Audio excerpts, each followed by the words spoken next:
What has been the most surprising PBA team? I think no one. Few are surprised that Petron is doing extremely well because Expected naman. Yeah, because it's expected. But sino yung surprising na PBA team na parang wow, that team is in the upper half of the team standing? Sino yun? Dalawa yan. Dalawa. Walang gayan, ha? Dadalawain mo. Meralco. Oops! And Barako Bull. Hindi kasi, di ba, if the playoffs started today, 8 yung papasok sa playoffs. If the playoffs started today, So, sino hindi papasok? Petron is number 1. If it started today. Oo nga. Petron is number 1. Barako Bull is number 2. Meralco is number 3 and Alaska number 4. Akalain mo pag magkakaroon pa ng twice to win disadvantage yung Rain or Shine, Sanmig, Tokentex, and Hinebra / Global Port dahil sila yung tablado sa 8th place. Sila pa ngayon yung kailangan manalo ng 2 beses if it started today, di ba? So, grabe yung Barako and Meralco. Yeah, that is surprising. Do you have an identical list with Bagay? Yes. Hindi ako Petron eh. Oh? Joke. Nagugulat talaga. Especially for Barako. I mean, before the conference started, you lose Sean Anthony, and then you lose Doug Kramer, you lose Allen Maliksi, 3 guys who are a big part of your rotation, and to be doing this good in the Governor's Cup, it's very surprising. And pulling close wins, hindi lang to chamba. As in, chinatsaga nila kahit lamang na ng 20 yung kalaban. Hinahabol nila, tapos nananalo sila. Bigat mo yan, you lose Doug, you lose Alain, you lose, who's the other one? Sean Anthony. Sean Anthony, and then you have Charles Chu. And you win. Yeah. Ang hirap nun, ha?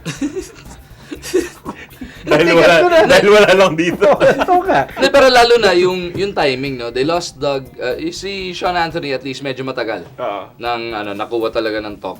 Pero yung Doug Kramer, a week and a half, 2 weeks before the season actually, before the tournament actually started. And yung Alin Maliksi, a day before or 2 days before. Yeah, the start of the tournament. Yeah, nung game nila. Yeah, Actually, nakalaro na yung Sanmig nun eh. On the Wednesday, they lost him on a Thursday, I think, di ba? Challenge siya tanong management yung players nila. Tanggalin natin to, tapos tingnan natin kung kaya niyong gawin. And it worked! It worked! Okay, what about Meralco? That's a testament though to Coach Raiko Toroman's system. Yeah, Not Charles Churoman.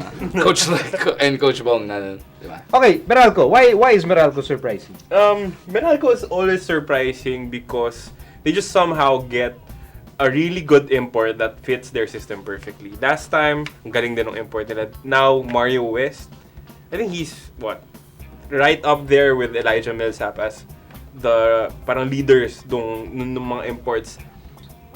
Hindi ko masabi kung ano yung binago nila sa sistema nila because I don't think it's any different than before. It's just that their import is so good that it just changes their entire game. Yeah, that's a good point. Eric Dawson uli. Galing din. Pero you know what I like about Meralco? They are considered now, dami na rin, hindi lang naman tayong tatlo nagsasabing surprising yung standing nila ngayon, being in the top 3. Pero they still made a move. They finally traded away the contract rights to Asi Taulava. They got Mike Cortez in return, and they're also gonna get J.R. Sena. Pero yung Mike Cortez, key addition yun, natutong ka na, 4-2 ka na, pero nagdadagdag ka pa, really preparing for the grind pagdating ng playoffs. Yeah, this Meralco team, Yeah. And Mario West, in isang game, 47 points. 47 Grabe. Points. Isa lang na naman yung ginagawa niya eh. Was it not against Tokentex pa? Tokentex, yeah. Tokentex pa yun, Yung crossover ng pagkabababang, Grabe. He was doing that against like Ryan Reyes. Ryan Reyes, one of our premier import stoppers. So would you agree na it's because of the import? He plays a big malaking part. bagay. But I think, okay, aside from Mario West, I have to give high grades to Reyna Lognatan. I think Reyna Lognatan, he's a very savvy veteran. I don't know what he wants to do with his hair. Hindi, actually, yung dating niya, pati yung katawan at yung pagtindig niya, parang crispa player na nakakuha ng time machine na punta sa 2013, diba? Rugged na utak maglaro. Yeah. He's, I mean, to me, he's like a Meralco version of Ranidel.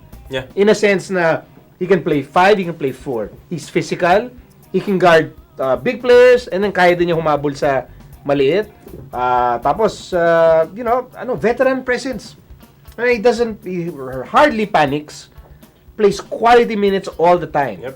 Rarely makes mistakes. Yung book lang niya talaga, hindi ko alam anong plano niya. But ako, I have, Paano naman siya magpaplano sa book niya? Pati si Coach RG, hindi mo alam hindi, yun nga yung difference. Yun ang May difference. planado yun, ha? Yun ang difference sa Meralco ngayon. Humaba yung book ni Coach Ryan Gregorio. Kaya, no. Hindi nga. I like it. I like Ryan's hair. Okay. Pero ako, meron akong ibang surprising team. Ito hear me out. For me, Petron. Why? Oh, why?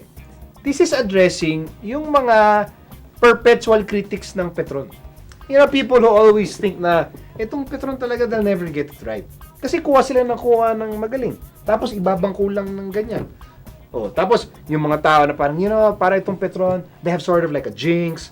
Okay na sila kay Balkman, tapos may nangyari. May mangyayari din dyan, ganyan-ganyan. So, just to cut you off there, kuha ng magaling, tas binabangko. So, yung kinuha ngayon, di magaling, tas nilalaro. Hindi. Si Kramer. Yari ka. Alam mo actually, si Bagal laking bagay sa team na yan. Kasi nagpakain siya ng steak. Hindi nga, that's for team. Nag-bonding Yeah. sila. For team building. No, ako seryoso. I think there are people who are surprised with Petron and may not admit it because nga, feeling ng mga iba, hinihintay lang nila for Petron to fail. Yeah. They're just waiting for Petron to implode. Di ba? Sa mga haters ng Petron, they got back-to-back huge games this week. Talk and Text on Wednesday and Alaska on Friday. And ito yung, just to point it out, 5-1 sila ngayon. 5-1. 5-1? Diba? 5-1 din Yung dun. dati. No, but ako talaga, Petron is the best team in the tournament right now. Yep. I mean, no one even comes. Grabe. No one even comes close. Kaya nga yung bakbakan ngayon talaga sa standings, especially yung traffic dun sa baba ng team standings, talagang lahat umiiwas dun sa number 8. Yung pagka nag-number 8 ka ngayon, which means you take on Petron, a lot of these coaches and players we've been talking to is as good as being 9 or 10. Eliminated ka na rin daw if you end up number 8 dahil sa ganda ng nilalaro ng Petron. Kung ayaw daw nung number 8, Air 21 na lang yung papasok. Lilipan na. Mag-volunteer sila.